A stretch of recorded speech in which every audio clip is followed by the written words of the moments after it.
Oda wana Kenya wenzangu. Mimi kama president wenyu Ruto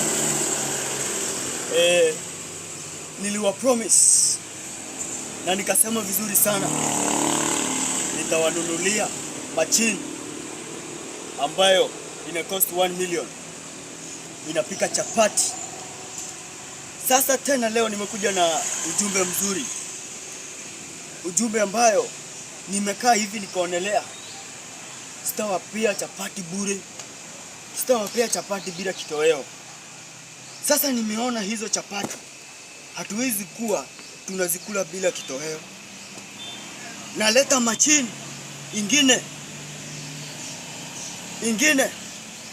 ambayo inapika sufuria milioni 3 za kitoweo. God have mercy upon us. Hapa Kenya nimeonelea mambo ni mawili: kukula, kulala, na 3 naongezea kwenda choo.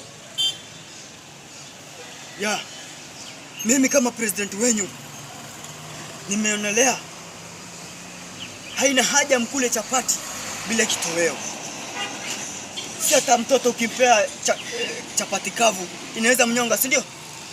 Si ndio Wakenya? Kabisa.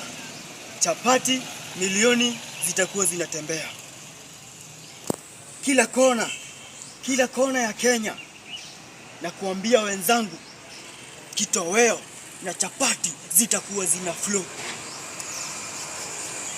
Tena nimekaa nikaonelea, Wakenya wenzangu,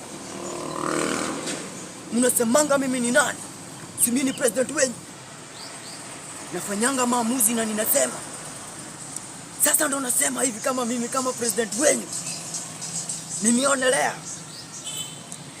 Sasa nataka kuwa promise ingine, nataka Wakenya wajue mimi ni president na nina wajari sana. Nimeonelea kwa vile nawapenda, lazima kila mtu ataongezewa uhai. Hapo iko sawa?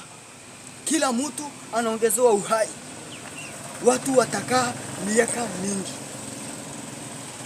Ingine nimekaa nikaonelea, nataka kuwa promise nitawanunulia mbinguni.